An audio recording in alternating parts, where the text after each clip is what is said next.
Last night, meaning Sunday, June 14th, was a complete and total disaster.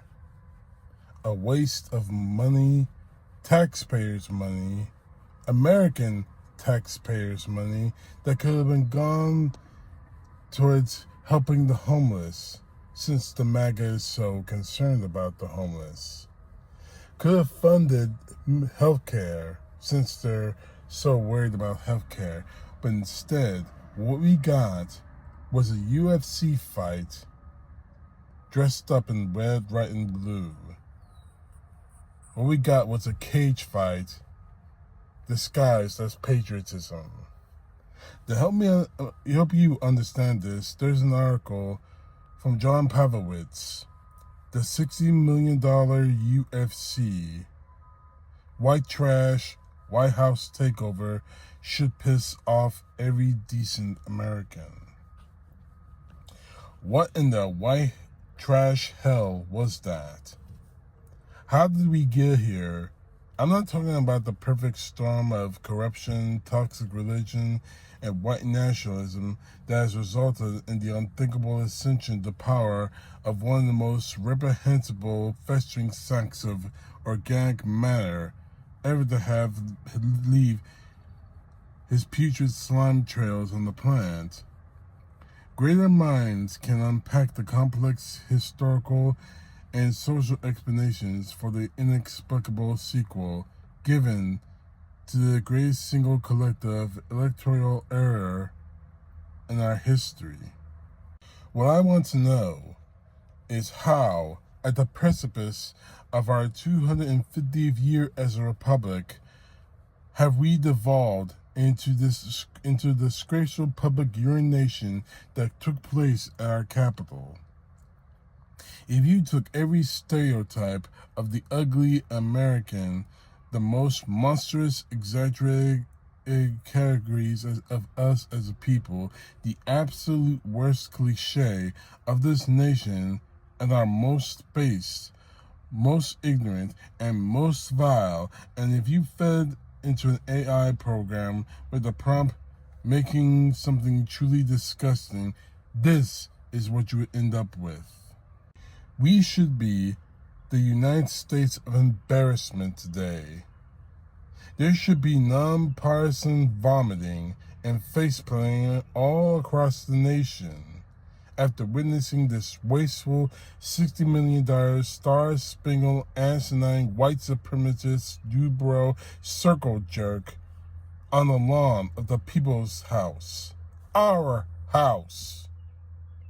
Watching this garnished Timu Roman Coliseum cosplay filled with grifters, predators, and criminals should infuriate every single American who has a shred of self-respect or love of country left. In any other iteration of our country, this would not stand.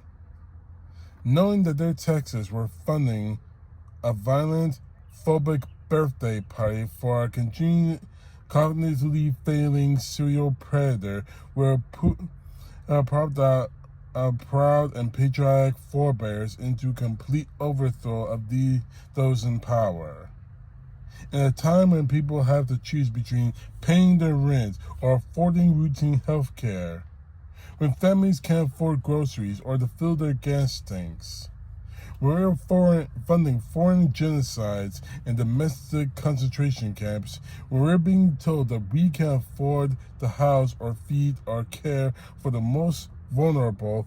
This should make our blood boil.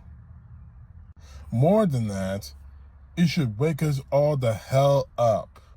Conservative, moderate, or liberal, Democrat, independent, Republican, straight or queer, well off or struggling, native-born or immigrant, to the reality that we are being played.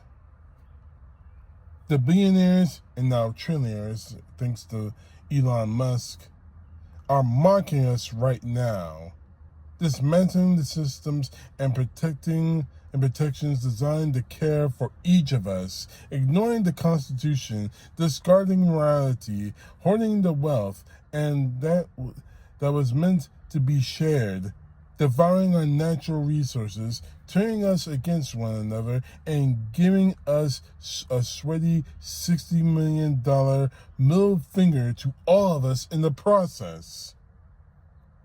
November should be a reckoning for these narcissistic vampires once and for all, but we shouldn't have to wait that long. Last night should be enough.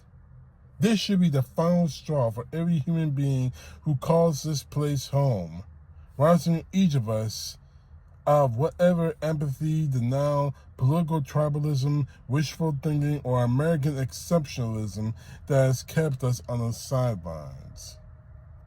The white trash, classist stupidity on the White House lawn last night was a micronism of the pathetic mockery of America that is this president, as accomplices have made for 10 years now. These people believe we're ignorant, that we're lazy, that we're too distracted and soft to give a damn about the fact that they're fleecing us, that all we need is the easy high of fireworks and false patriotism to lure us into inaction.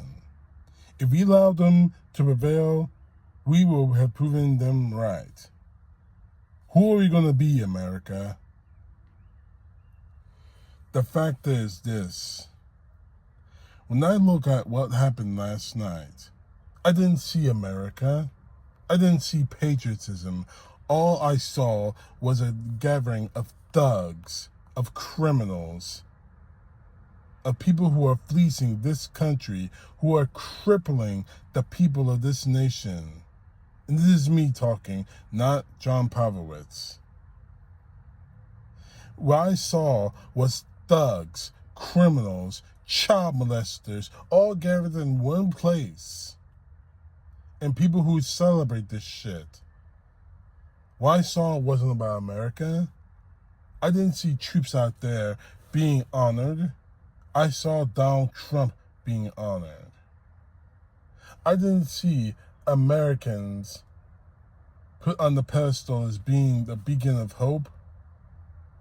I saw a criminal taking a victory lap after he fleeced this country out of $60 million. I am ashamed of what happened that night, and I am ashamed to be an American at this point. How long is this crap going to go on? I don't think we're going to make it to November, to be honest with you. Because Trump has made clear he doesn't care what happens to this country. And to be honest with you, MAGA, neither do you. You made clear last night, in fact the last 10 years, that all you care about is Donald Trump. If I'm wrong, prove me wrong. But I'm not. My advice to you, get out of the way. Because we care about our country, even when you don't. CTP know the truth. God bless. Peace to the left, justice to the right.